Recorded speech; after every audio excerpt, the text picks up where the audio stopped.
Hello and welcome to our discussion on business budgeting, where we are talking of functional budgets and master budgets.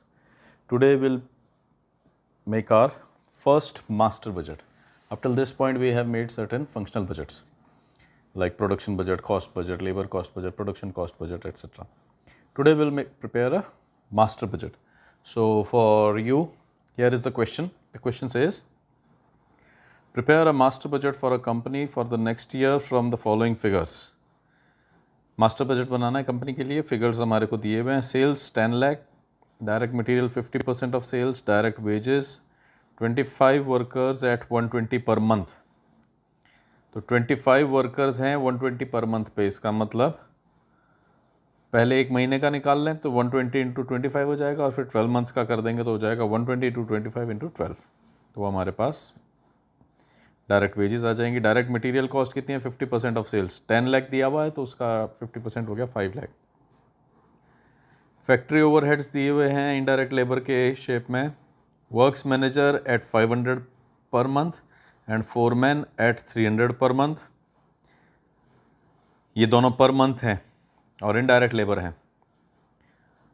तो prime cost में तो आएंगे नहीं, ये first figure में तो आएंगे नहीं, ये इनडायरेक्ट जहाँ पे आएंगे हमारे, जहाँ पे ओवरहेड्स आएंगे उसके डिस्कशन में ये भी आ जाएंगे. 500 पर मंथ मतलब 12 से मल्टीप्लाई कर देंगे तो वर्क्स मैनेजर आ जाएगा और 300 पर मंथ को 12 से मल्टीप्लाई कर देंगे तो फोरमैन की कितनी सैलरी जा रही है वो आ जाएगा. Then we have stores and spares 3% of sales. Sales दी हुई है 10 लाख की तो उसका 3% कर देंगे तो वो हमारा स्टोर्स एंड स्पेयर्स का खर्चा आ जाएगा. Light and power is depreciation, light and power, repairs and maintenance 15,000, 6,000 and 10,000. Sundry expenses 10% on direct wages. अब जो भी डायरेक्ट वेजेस आएंगी हमारी कहाँ से आएंगी? 25 इंटू 120 इंटू 12 करके उसका 10% हमारा सन्ड्री एक्सपेंसेस में चला जाएगा. Then admin, selling and distribution expenses दे रखे हैं, इंटरेस्ट फ्रॉम इन्वेस्टमेंट दे रखा है, प्रोविजन फॉर टैक्स दे रखा है, डिविडेंड दे रखा है. अब ये जो लास्ट के तीनों हमारे इनकम एक्सपेंडिचर जो भी है, जैसे वी हैव एन इंटरेस्ट जो हमने रिसीव किया है, एक प्रोविज़न बनाया है टैक्स के लिए, एक डिविडेंड दिया है 1 लाख रुपए का, ये तीनों जो हैं ये एग्जैक्टली हमारे बजट में काम नहीं आएंगे. तो अगर इस क्वेश्चन को देखें और इस क्वेश्चन की डिटेल्स को देखें तो हमने जब कॉस्ट अकाउंटिंग पढ़ा था तो उसमें जो एक कॉस्ट शीट का फॉर्मेट होता था ऑलमोस्ट ये सारी टर्म्स उसी तरह की आ रही हैं. तो हम भी जो आज मास्टर बजट बनाएंगे उसका हम स्ट्रक्चर देखेंगे कि करीब करीब वो जो हमारी एक कॉस्ट शीट है उसके जैसा ही स्ट्रक्चर रखने की कोशिश करेंगे हमारे मास्टर बजट का. हाँ, बस ये ध्यान रखें that interest from investment, provision from tax and dividend will not be included in our budget. Fine. तो अब इस डिटेल के साथ में let us start with our budget. हाँ, एक छोटा सा रिकैप हम ये कर लेते हैं कि हमारी कॉस्ट शीट किस तरह की होती थी. It's been time since we studied cost accounting, तो हो सकता है थोड़ा सा याद नहीं हो. तो कॉस्ट शीट का जो हमारा फॉर्मेट था बेसिकली, उसको अगर हम देखें तो वो किस तरह का था कि सारे डायरेक्ट एक्सपेंसेस आ जाते थे. कौन कौन से आ जाते थे? लेबर आ गया, मटेरियल आ गया, और अगर कोई और भी ऐसे हैं जो कि पर्टिकुलरली एट्रीब्यूटेबल हैं तो वो यहाँ आ जाते थे. और ये क्या बन जाता था हमारा? Will make use of some other colour. इस पॉइंट पर आकर के हम रुकते थे और वो बनती थी हमारी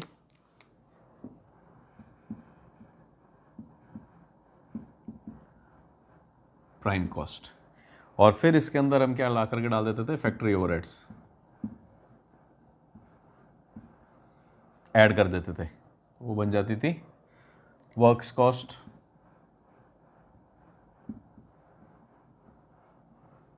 फिर इसके अंदर हम क्या ले आते थे?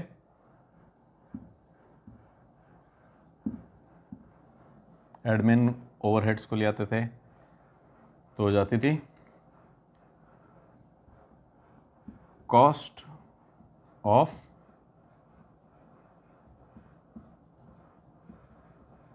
हाँ. अब अलग अलग बुक्स जैसी हमने देखी होंगी, अलग अलग लिटरेचर देखा होगा, अलग अलग केसेस में कई बार हम इनको थोड़ा सा अलग कुछ नाम दे देते हैं, बट बाय एंड लार्ज क्या है कि जो डायरेक्ट सारे आते हैं तो वो प्राइम बनती है, जो सारे वेरिएबल्स से आती है, सारे वेरिएबल एक्सपेंसेस होते हैं ये. और फिर हम उसमें अगर प्राइम कॉस्ट में फैक्ट्री ओवरहेड्स को डाल देते हैं तो वो वर्क्स कॉस्ट बन जाती है या प्रोडक्शन कॉस्ट बन जाती है. और फिर उसमें अगर एडमिन ओवरहेड्स डाल देते हैं तो कॉस्ट ऑफ प्रोडक्शन बन जाती है कि जो माल हमारा बना है वो उसकी कॉस्ट कितनी आ रही है। और फिर इसमें अगर हम एडजस्टमेंट्स डाल देते हैं किसके, सेलिंग एंड डिस्ट्रीब्यूशन के और एट्सेट्रा, तो वो बन जाती है हमारी total cost.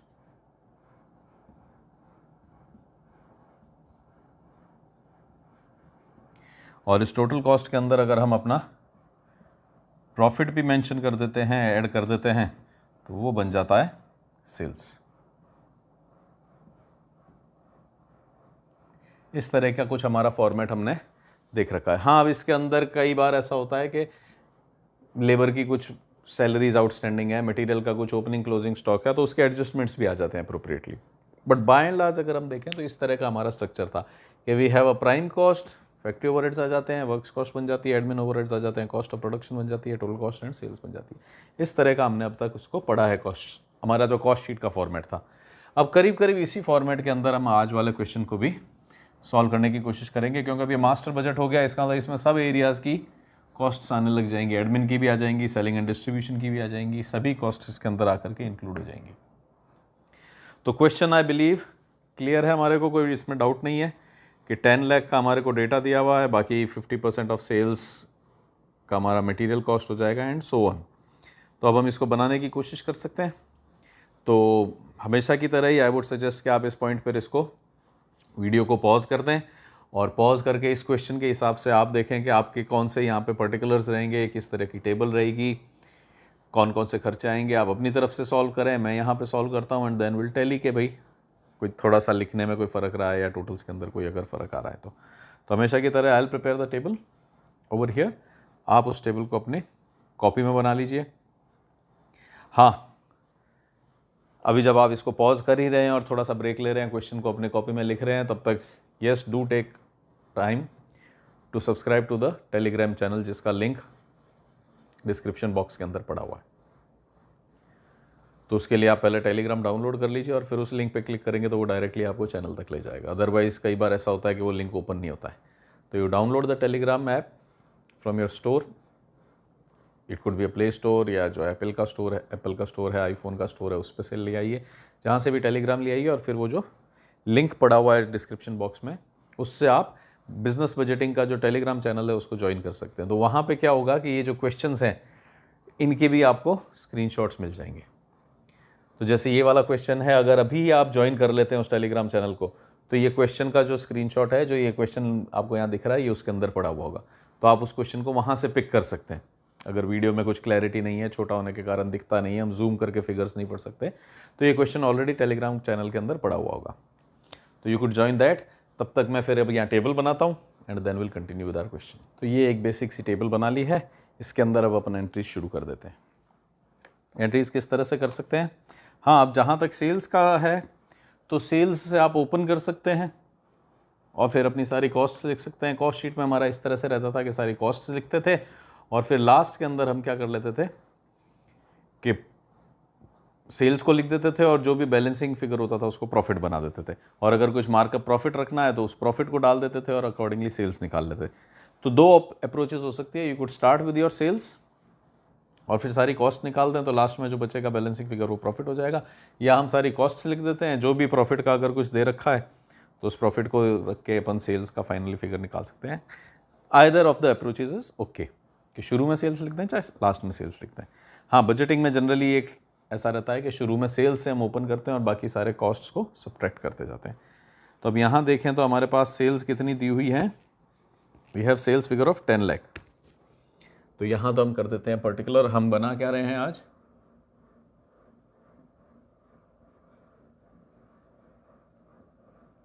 Master budget. Company का तो कुछ नाम है नहीं ना, ईयर का लिखा हुआ है, तो will just call it a master budget. यहाँ पे आ जाएंगे हमारे पर्टिकुलर्स और expenses. It is always better कि हम उसको पर्टिकुलर्स लिख दें और यहाँ पे अमाउंट। पर्टिकुलर्स इसलिए लिखना सही रहता है क्योंकि हो सकता है कुछ और डिटेल भी हम यहाँ डाल दें, जैसे कि हम लास्ट कॉलम जो बनाते हैं उसको टोटल लिख देते हैं, उसको प्रॉफिट, कई बार यहाँ पे हम सेल्स भी लिखेंगे, नीचे प्रॉफिट भी लिखेंगे, तो वो सारे एक्सपेंसेस तो है नहीं। तो यहाँ पे एक्सपेंसेस लिखने की जगह इट इज़ ऑलवेज बेटर कि हम पर्टिकुलर्स लिख दें कि भाई क्या डिटेल है जिसका अमाउंट ये है। तो will start with our first expense जो कि क्या है, अगेन हम वही ट्रिक रखेंगे कि अलग अलग कलर रखेंगे अलग अलग रोज़ के लिए, जिससे अपने को ईजिली समझ में आ जाए। सबसे पहले क्या है हमारे पास, सेल्स हैं, कितने की दे रखी है, 10 लाख की।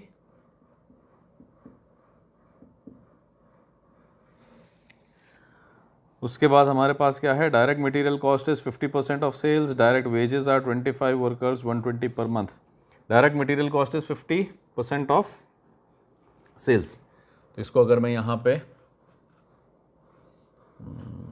लेट्स से इससे करते हैं, वर्किंग नोट्स बना लेते हैं यहाँ पे।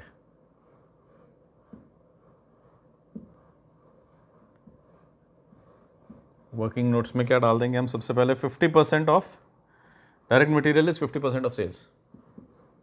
फर्स्ट पॉइंट इज डायरेक्ट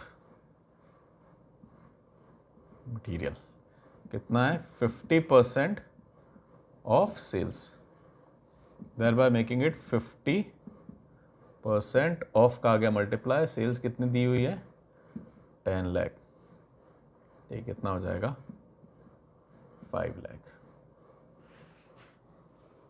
ठीक है, तो अब हमारे पास यहाँ पे आ गई आपके डायरेक्ट मटेरियल।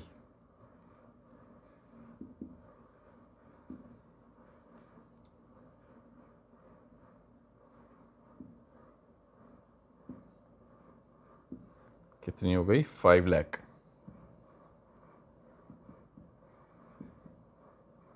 अब मटीरियल बजट है तो इसका मतलब अब हमारे को सारी की सारी ही डिटेल्स यहाँ पर डाल देनी होंगी। ये तो हुआ आपका material cost budget. Then direct wages हैं आपकी,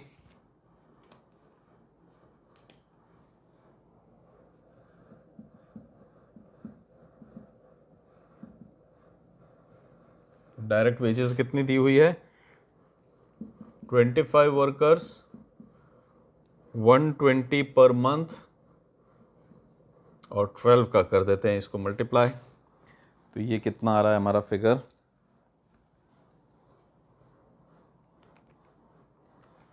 $25 मल्टीप्लाइड बाय 120 मल्टीप्लाइड बाय 12, 3600। तो ये आपके पास आ गया। उधर ज़्यादा नहीं स्ट्रेच करते, क्या पता उधर क्वेश्चन आ रहा हो। 3600। तो अब यहाँ पे क्या हेडिंग दिया था इसको, डायरेक्ट वेजेस था क्या, ये डायरेक्ट वेजेस।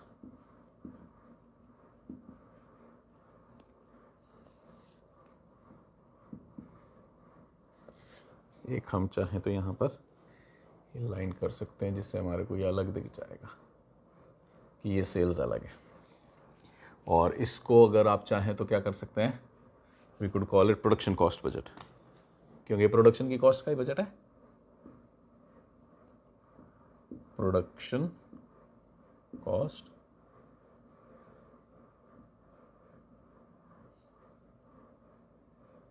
अंडरलाइन कर देते हैं, जिससे कि ये पता पड़ जाएगा कि ये कोई एक्सपेंस वगैरह नहीं है, कोई पर्टिकुलर्स नहीं है, ये प्रोडक्शन कॉस्ट बजट है। ये तो हुए हमारे प्रोडक्शन कॉस्ट बजट के खर्चे। अब इनको अगर टोटल कर देते हैं तो हमारा जिसको हम प्राइम कॉस्ट कहा करते थे वो निकल आएगा। कलर कौन सा ले लिया जाए, लेट अस से ये वाला कलर ले लिया। ये कितनी आ गई हमारे पास 5,36,000। इसको मैं क्या कह सकता हूँ, ये क्या आ गई हमारे पास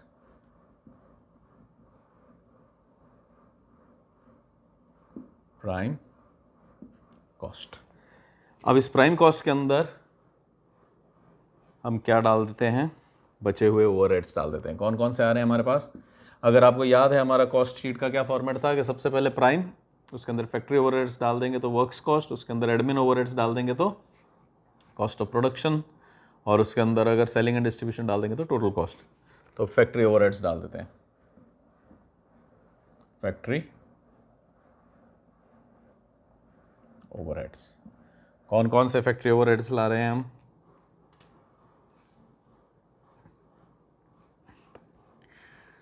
इनडायरेक्ट लेबर है हमारे पास 2 जो कि फिक्स्ड हो जाएंगे।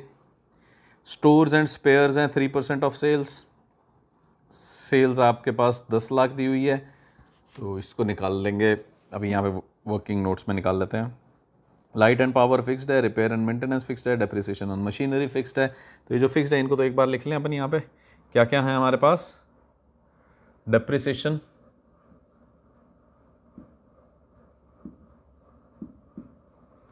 कितना है, डेप्रिसिएशन 15,000।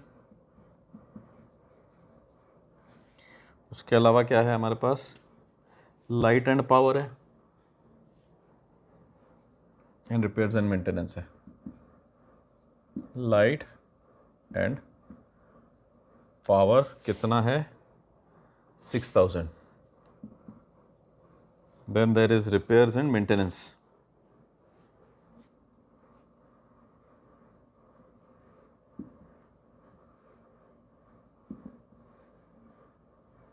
वो कितना है, 10,000। इसके अलावा दो खर्चे हम ऊपर छोड़ करके आ गए, एक तो इनडायरेक्ट लेबर का और एक स्टोर्स एंड स्पेयर्स का।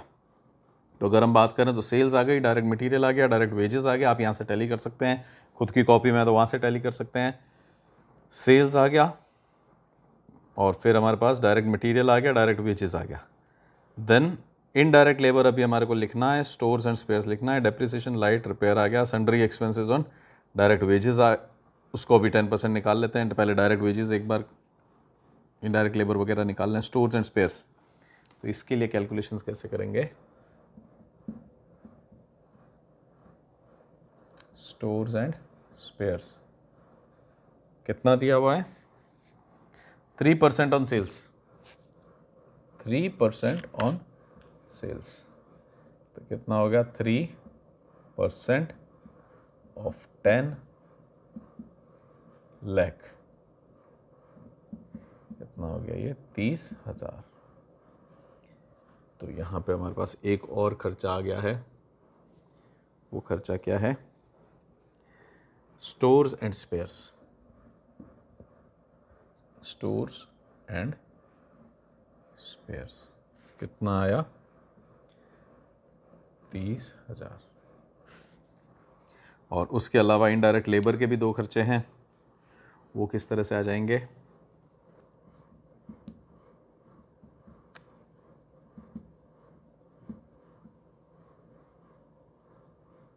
इनडायरेक्ट लेबर कितनी है हमारी, एक तो वर्क्स मैनेजर है 500 पर मंथ पे,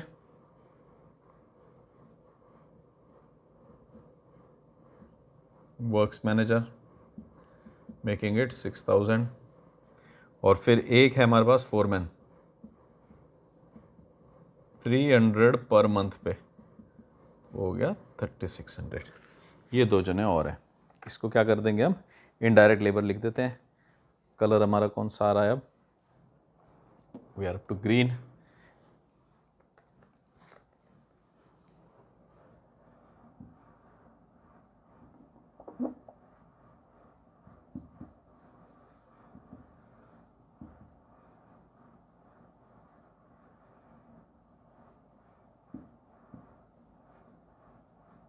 वर्क्स मैनेजर 6,000 और फोरमैन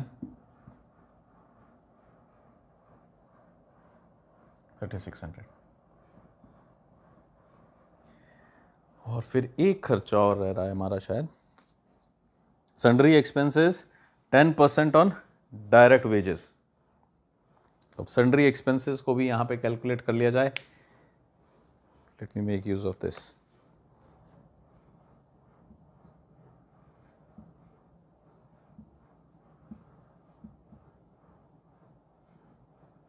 सन्ड्री एक्सपेंसेस कितने थे, 10% on direct wages, 10% of direct wages. Direct wages कहाँ निकाली हमने, ये रही 3,600 इज इक्वल टू 10% ऑफ 36,000, तो ये जाएगा 3,600। अब ये क्या आ गए हमारे सन्ड्री एक्सपेंसेस।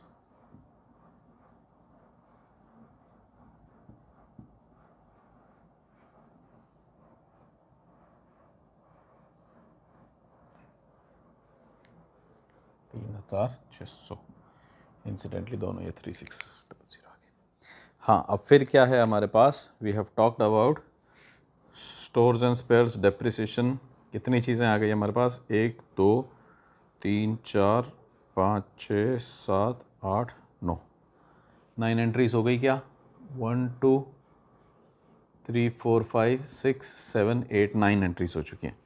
अब हमारे पास सन्ड्री एक्सपेंसेस के बाद क्या है, admin selling and distribution expenses है। उसके अलावा जो 3 है, interest on investment, provision for tax, dividend, ये तो हम लिख नहीं रहे। तो इसका मतलब एक लास्ट एंट्री जो करनी है वो क्या करनी है हमारे को, एडमिन एंड सेलिंग एक्सपेंसेस की। तो अगर आपको हमारी कॉस्ट शीट का फॉर्मेट याद आ रहा है तो वो क्या था, डायरेक्ट एक्सपेंसेस लिखते थे तो वो बना देते थे आपको प्राइम के अंदर फैक्ट्री ओवरहेड्स आते थे तो वो बना देते थे आपको वर्क्स,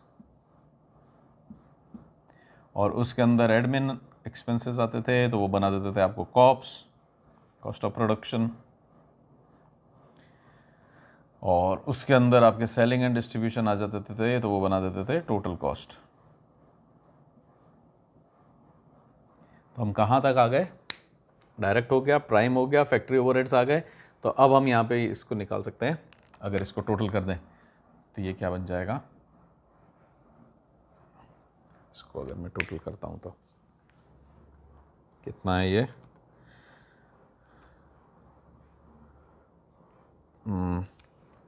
15 और 6 21, 21 और 10 31, 31 और 30 61, 61, 67, 67 और 7,200, 67,000 प्लस 7,200 प्लस ये हमारा था 5,36,000, 610 200। ये कितना आ गया आपके पास, 610 200। ये कहाँ तक आ गए हम,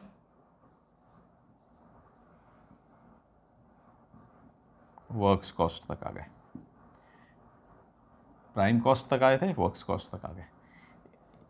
ये जो हमारे सेगमेंट से इनको अगर मैं इस तरह से कर देता हूँ तो ये थोड़े से ज़्यादा समझ में आएंगे, दिखेंगे अलग से कि भाई ये पॉइंट थे जहाँ पर हम रुके थे। प्राइम कॉस्ट तक आ गए, वर्क्स कॉस्ट तक आ गए। अब इसके अंदर हम क्या डाल देते हैं, selling and admin and selling and distribution कितना है, 20,000 है। Admin and selling and distribution, ये वाला एंड ऐसा अच्छा नहीं लगेगा, इसको लिख देते हैं एडमिन एंड S&D। ये हमारे को दिया हुआ है 20,000।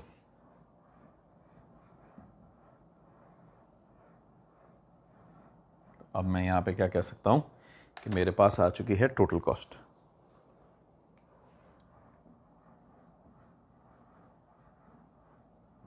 कितनी हो गई, 6,30,000। और इसी के अंदर अगर मैं यहाँ पे प्रॉफिट भी जोड़ देता हूँ तो हमारा सारा काम हो गया। प्रॉफिट क्या हो जाएगा, बैलेंसिंग फिगर हो जाएगा।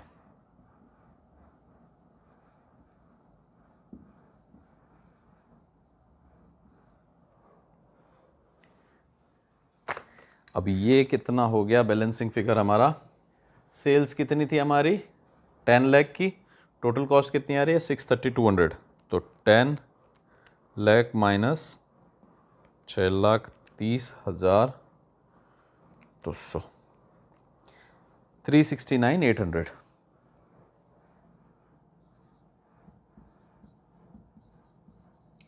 ये आपका प्रॉफिट है, और प्रॉफिट आया कहाँ से है, it is a result of balancing figure. तो ये बना हमारा मास्टर बजट।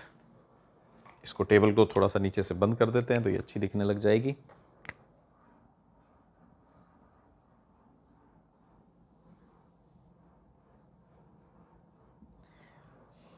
तो वी स्टार्टेड विद सेल्स, फिर हमारा एक बार प्राइम कॉस्ट, यही वाला एग्जैक्ट फॉर्मेट यूज़ किया जो हमने कॉस्ट अकाउंटिंग में हम यूज़ करते थे कॉस्ट शीट के लिए। तो हमारा सेल्स है, हाँ आप इसको ये भी कर सकते थे कि सेल्स को यहाँ नहीं लिखते, इन दैट केस मैं सेल्स को कहाँ लिख देता था, जब मैं टोटल कॉस्ट तक आता तो मैं यहाँ लिख देता सेल्स 10 लाख। तो 630,200 का तो हमारा हो गया टोटल कॉस्ट सेल्स है 10 लाख, तो यहाँ बैलेंसिंग फिगर आ जाता 369,800। तो you could either start with sales और you could conclude with sales, वो चलता है, उसके अंदर ऐसी कोई बड़ी प्रॉब्लम नहीं है। हाँ, जनरली ऐसा होता है कि जब हम कॉस्ट शीट में लेते थे तो हम सेल्स नीचे लिखते थे, बजटिंग में जनरली हम जब शुरू करते हैं तो सेल्स को ऊपर लिख देते हैं। उसका कारण ये है कि बजटिंग में हमारी जो एक्सरसाइज शुरू होती है वो मार्केटिंग से शुरू होती है, सेल्स बजट से शुरू होती है, कि सेल्स वाले एक बार एक बजट तैयार करते हैं कि हम इतना बेच लेंगे, तो फिर उस सेल्स बजट के हिसाब से हमारा प्रोडक्शन बजट बनता है, उस सेल्स बजट के हिसाब से हमारे प्रोडक्शन बजट बनेगा, प्रोडक्शन के हिसाब से प्रोडक्शन कॉस्ट बजट बनेंगे, लेबर बजट बनेंगे, लेबर कॉस्ट बजट बनेंगे। तो इसका मतलब स्टार्टिंग कहाँ से होती है, मास्टर बजट की या बजट की, सेल्स बजट से। तो इसलिए हमने यहाँ पे सेल्स बजट ले लिया कि भाई हमारे पास सेल्स बजट क्या होगा। और इनफैक्ट ये जो सेल्स हैं ये बजटेड सेल्स हैं, तो it would have been better कि हम यहाँ लिख देते कि भाई ये सेल्स बजट हो गया हमारा, ये हमारा प्रोडक्शन कॉस्ट बजट हो गया, फिर हमारा ये वर्क्स कॉस्ट आ गया और फाइनली हमारा ये बैलेंसिंग फिगर आ गया। तो हमने क्योंकि सेल्स को ऊपर ही लिखा है क्योंकि हम बजटिंग पढ़ रहे हैं, कॉस्टिंग पढ़ रहे होते तो ये सेल्स नीचे आ जाती। In any case this is our master budget. ये हो गए हमारे वर्किंग नोट्स, ये आपको जस्ट याद दिलाने के लिए लिखा था। This is question 3 of chapter 3, question 13 of chapter 3, जो कि हमारा चैप्टर है फंक्शनल एंड मास्टर बजट्स। तो आज पहली बार हमने एक मास्टर बजट बना करके देखा। So this was it for our today's discussion. Until we meet next time, do take care of yourselves. Thanks for watching, bye bye.